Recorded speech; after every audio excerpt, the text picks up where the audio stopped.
Greetings, my scattered brothers and sisters in the Lord. Trust you know the Lord is with you wherever you find yourself scattered today, and that you know that his presence with you is more than enough for whatever you might face today. We are going just a little bit further in the Gospel of Mark today, and what we are covering, it is some of the most revealing stuff in the whole Gospel. And so we've already seen where Peter identifies who Jesus is. Jesus said, "Who do you say that I am?" And Peter said that you are the Christ. And then Jesus told him, okay, don't tell anyone.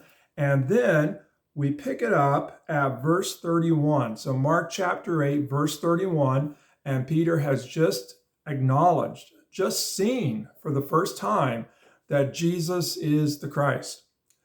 Verse 31, Jesus then began to teach them that the Son of Man must suffer many things and be rejected by the elders, the chief priests, and the teachers of the law, and that he must be killed, and after 3 days rise again. He spoke plainly about this, and Peter took him aside and began to rebuke him. Peter was saying, "No way." But when Jesus turned and looked at his disciples, Jesus rebuked Peter. "Get behind me, Satan," he said. "You do not have in mind the things of God, but the things of man." You're not thinking about what God's thinking about. You're just looking at things from a human perspective. And so we have a very revealing moment in terms of who Jesus is. And Jesus starts to teach plainly that he is going to Jerusalem to be crucified. And Peter says, "No way." And Jesus has to rebuke Peter and say, "Get behind me, Satan. You're looking at this completely wrong. You're looking at it from a human perspective, not from God's perspective, from what God is doing." So there's a few things we need to take into consideration here. So first of all, when Peter tells Jesus that you're the Christ, when he finally kind of sees and gets it, that you're the Christ, Peter says that with a job description in mind. Okay, it's like if somebody tells me you're the pastor, well, when they say I'm the pastor, they're thinking a job description. I'm supposed to preach, I'm supposed to teach, I'm supposed to visit people, I'm supposed to lead the church, I'm supposed to raise funds, I'm supposed to do this and do that, and the list goes on and on. Job description. Peter, same way. You're the Christ, you're the Messiah. And so Peter is thinking that since Jesus is the Messiah, Jesus is supposed to reestablish the throne of David, that he's supposed to renew the people, that he's supposed to renew the temple and regather all the people and set them free from Rome, and that they're supposed to kind of rule the world instead of be ruled. And so when he says you're the Christ, he's got a whole list of things in mind that Jesus is supposed to do since he is the Christ. And what Jesus began to teach him? Jesus began to teach him, to talk plainly to him about his mission and about how he would establish God's kingdom. See, that was the job of the Messiah, to establish God's kingdom, God's justice, God's salvation, to bring it. And Peter thinks it's supposed to happen one way, and Jesus is teaching him that it's going to happen really exactly opposite of how Peter would think. That the way God's rule, the way God's kingdom would be established, the way people would be gathered together and saved, would be through Jesus going to the cross. And so we have these two big moments, two big questions in the Gospel of Mark. The first question is, who is Jesus? And finally, Peter gets it, you're the Christ. The second question is, okay, since Jesus is the Christ, the Messiah, how is Jesus going to bring God's kingdom? How is Jesus going to establish God's rule? Well, Peter thought one way, but Jesus teaches it's going to be through his death.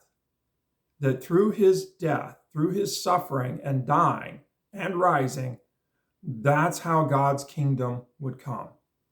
And Peter just doesn't get it. Now, one more thing.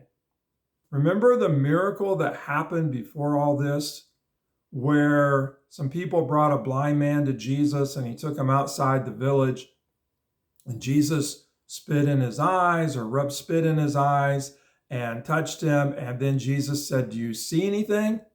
And it's almost like Jesus asking Peter, "Who do you say that I am?" And the blind man says, I see people, but they look like trees walking around. He didn't see clearly. And so then Jesus touched him again. And from that point, he saw clearly. How clearly is Peter seeing right now? It's kind of like he's had the first touch. He sees that Jesus is the Christ, but he hasn't had the second touch. He doesn't see clearly. His vision is blurry. He doesn't understand how Jesus is going to bring God's kingdom, establish God's rule. Peter is that blind man seeing blurry. He sees that Jesus is the Christ, very confused about how God's kingdom will come through Jesus dying and rising. Very confused, very blurry about the cross. You know, I can't help but wonder if that's us. That we recognize that Jesus is the Christ and that through him God's salvation comes.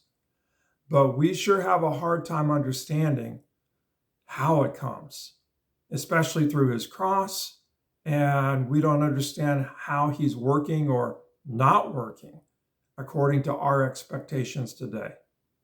And that becomes the challenge, is to keep trusting, keep believing, even when we don't understand how Jesus is working, why he's doing the things that he's doing, especially when it comes to suffering.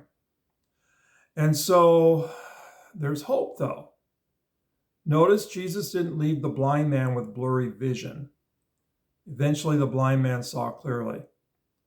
Jesus isn't going to leave Peter with blurry vision. Yes, it's very blurry now, but it's not going to be blurry forever. Eventually, he's going to see clearly. And that becomes kind of our hope as well, that even when we're confused about, okay, Jesus, I know you're the Christ, I know you bring God's salvation, but I'm sure confused about why you had to suffer and die, and I'm even more confused about why I have to suffer and why I'm dealing with things. You're not working like I thought you would. Well, Jesus won't leave us blurry and confused. It may take some time, but just like the blind man, just like Peter, Jesus won't walk away from us. He'll keep working and teaching and leading and guiding to bring us to where we follow and we see clearly. Well, God bless. Have a great day wherever you find yourself scattered, and live in the hope that Jesus will bring us to where we can embrace how he does things, not just who he is, but how he's bringing God's kingdom, that we can embrace it, we can see clearly. He brings God's kingdom through his cross. God bless. Have a great day.